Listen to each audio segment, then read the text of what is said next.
ప్రపంచంలో ఒక్క తిరుపతికి మాత్రమే జన్మదినం ఉందని టీటీడీ చైర్మన్ భూమన కరుణాకర్ రెడ్డి తెలిపారు. 1130 ఫిబ్రవరి 24న నగరానికి జగద్గురు రామానుజాచార్యులు శంకుస్థాపన చేసినట్లు చారిత్రక ఆధారాలున్నాయన్నారు. ఆ రోజున తిరుపతి నగర 894వ పుట్టినరోజు వేడుకలు జరుపుతామని వెల్లడించారు. మొదట దీనిని గోవిందరాజ పట్టణమని, తరువాత రామానుజపురంగా పిలిచారు.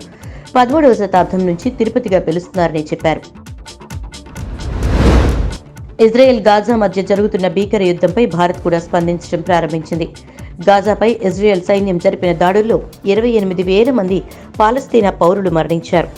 భారత నౌకాశ్రయాల నుంచి ఇజ్రాయెల్ వెళ్లే నౌకలకు సైనిక పరికరాలు, ఆయుధాలను లోడ్ చేయడం గానీ అన్లోడ్ చేయడం కుదరదని water transport workers federation of India ప్రకటించింది. సైకిల్ బయట ఉండాలి, గ్లాస్ సింకులు ఉండాలి, ఫ్యాన్ ఎప్పుడూ ఇంట్లోనే ఉండాలి అని సీఎం జగన్ అనంతపురం జిల్లా రాప్తాడు సిద్ధంబారి బహిరంగ సభలో వ్యాఖ్యానించారు. చంద్రబాబు పేరు చెప్తే ఏ ఒక్క పథకం గుర్తుకు రాదన్నారు. ఎగ్గొట్టేవాడే, రూపాయి వడ్డీ అయినా ఇస్తాను అంటాడు చంద్రబాబు, మాటలు నమ్మకండి అంటూ చంద్రబాబు మీద సీఎం భారీ సెటైర్లు వేశారు. పంజాబ్లోని ఎంపీ స్థానాల్లో కాంగ్రెస్, ఆప్ విడివిడిగా పోటీ చేసేందుకు అంగీకరించాయని ఢిల్లీ సీఎం కేజ్రీవాల్ తెలిపారు. రెండు పార్టీల మధ్య వివాదాలు లేవన్నారు. ఢిల్లీలో కాంగ్రెస్తో పొత్తుపై చర్చలు జరుపుతామన్నారు. పొత్తు లేకుంటే బీజేపీకే మొగ్గు చూపుతుందని అభిప్రాయపడ్డారు. సీట్ల సర్దుబాటు ప్రక్రియ సక్రమంగా జరిగితే ఏపీలో టీడీపీ, జనసేన కూటమి విజయాన్ని ఎవరూ ఆపలేరని నటుడు సుమన్ అభిప్రాయపడ్డారు. చంద్రబాబు పరిపాలన గురించి బాగా అనుభవం ఉన్న వ్యక్తి అని, ఏపీ ఓటర్లు ప్రలోభాలకు గురికాకుండా ఎన్నికల్లో జాగ్రత్తగా ఆలోచించి ఓటు వేయాలని పిలుపునిచ్చారు.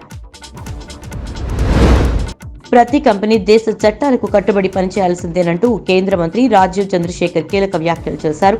లేకపోతే ఎలాంటి పర్యవసానాలు ఉంటాయో తాజాగా పేటీఎం ఉదంతమే ఉదాహరణ అన్నారు. ఆర్బీఐ ఆంక్షల తర్వాత ఫిన్టెక్ సంస్థలకు నియంత్రణపరమైన నిబంధనల ప్రాముఖ్యత అర్థమైందన్నారు. ఏ కంపెనీ వీటి నుంచి తప్పించుకోలేదని స్పష్టం చేశారు. జనసేన పార్టీ అధ్యక్షుడు పవన్ కళ్యాణ్ రేపు భీమవరంలో పర్యటించనున్నారు. ఆయన హెలికాప్టర్లో భీమవరం రానున్నారు. పెద అమీరంలో జనసేన, టీడీపీ నేతలతో పవన్ కళ్యాణ్ సమావేశం కానున్నారు. 21న కూడా ముఖ్య నేతలతో పవన్ కళ్యాణ్ భేటీ కానున్నారు. నూజివీడు టీడీపీ ఇన్ఛార్జ్ భావోద్వేగానికి గురయ్యారు. వచ్చే ఎన్నికల్లో ఆయనకు టికెట్ లేదని అధిష్టానం తేల్చేయడంతో కంటతడి పెట్టారు ముద్రపోయిన వెంకటేశ్వరరావు. తనను ఇబ్బంది పెట్టినా పార్టీ కోసం కష్టపడ్డానన్నారు. అనివార్య కారణాలతో టికెట్ ఇవ్వలేమని చంద్రబాబు చెప్పారన్నారు. 10 ఏళ్లు పనిచేసిన తనను పక్కన పెట్టి మొన్న వచ్చిన వారికి టికెట్ ఇస్తున్నారని ఆవేదన వ్యక్తం చేశారు. బీజేపీ తెలంగాణలో ఎన్నికల సమరశంఖం పూరించేందుకు సిద్ధమైంది. తెలంగాణలోని 17 స్థానాల్లో మెజారిటీ సీట్లు కైవసం చేసుకునేందుకు ఆ పార్టీ ప్రజల దగ్గరకు వెళ్లనుంది. ఈ రోజు నుంచి చేపట్టే విజయ సంకల్ప యాత్రలకు ఆ పార్టీ అన్ని ఏర్పాట్లు పూర్తి చేసింది. సోమవారం కేంద్ర మంత్రి, బీజేపీ రాష్ట్ర అధ్యక్షుడు జి కిషన్ రెడ్డి చార్మినార్ భాగ్యలక్ష్మి దేవాలయంలో ప్రచార రథాలను ప్రారంభించి ప్రత్యేక పూజలు చేయనున్నారు.